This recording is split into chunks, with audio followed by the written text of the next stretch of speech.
ODI between Australia and Pakistan at the Adelaide Oval has been a one sided mauling.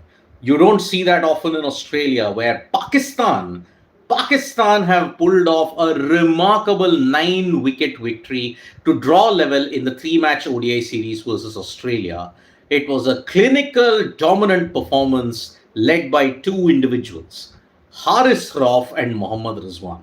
Haris Rauf's 5-wicket haul and 6 catches by Mohammad Rizwan has ensured that Pakistan have overcome the heartbreak of Melbourne, where they managed to lose by 2 wickets, and now they have won here by 9 wickets to ensure that they are level in the series heading into the decider now, which will be played at Perth on November 10th. Now, if you look at the mode of dismissals for most of the Australian batters, it was disciplined Pakistan bowling that ensured that they could bowl Australia out for a woefully under par total of 163. Because if you look at each and every dismissal that Haris Rauf had, Shaheen Afridi may be the one that got rid of Jake Fraser-McGurk. It came back in. It was a typical Aussie wicket dismissal. Good length, nipping back in, trapping a batter on the crease. Unfortunately, Jake Fraser-McGurk went. But all the other batters, when you look at it, the extra bounce that happened in Adelaide ensured that most of the batters could not get going. I mean, Steve Smith also was undone by the bounce. Labuschagne's been undone. And that is why Pakistan, when you look at it, they had all the keys. At 132 for 8, it seemed to be game over. And they managed to get it to 163, Australia. But Haris Rauf, incredibly unlucky to have not gotten that many wickets in Melbourne for the pace that he was bowling at. Plus here, he had maintained his line, length, consistency to the core, and that is why 9-wicket win. It's a huge statement by Pakistan heading into the Champions Trophy. So, most of Australia's batters are not in form at this point in time. You look at Marnus Labuschagne, you look at Steve Smith. They may have had a bit of Sheffield Shield experience heading into the series, but unfortunately, they have not been in good form. Smith, on the other hand, has had an extended lean run. Marnus Labuschagne, on the other hand, he seems to not be doing well against Haris Rauf in particular, because Haris Rauf has gotten him many times in white ball cricket and also in, if you look at it in that sense. So, Haris Rauf really was the star. I mean, in 2 games now, he's taken 8 wickets. 3 wickets, he bowled with pace and tremendous hostility in Melbourne. But here, he was up a notch altogether. Yes, Mohammad Rizwan, as usual, his antics came into question yet again. I mean, there was one time when he was asking, like, can I take the review? He asked his opponent whether he can take the review. So, he took the review. On the other hand, there was also criticism coming that you guys appeal for everything. So that is why you may have to kind of look at Mohammad Rizwan's antiques in a broader sense. But once it's happening, this is not a good sign at all. For Australia, there are problems. Let's make no mistake about it. It was the tail that bundled them out, and had Pakistan gotten and held on to their catches a bit more, had they fielded better, they would have actually won the series. Because now Pakistan are aiming for a first series win in Australia after 22 years. They had last won in 2002 against Australia, and that was in Australia. Recently, when these two sides played in a bilateral series in 2021, Pakistan won a series at home for the first time against them. It was a 2-1 series win victory there as well, and that is why Pakistan really need to ensure that they get going. So, 4th time that our team has beaten, I mean, Freaking Awesome is pointing out stats here. This is the 4th time in ODI history that a team has beaten Australia, and Australia with 9 wickets.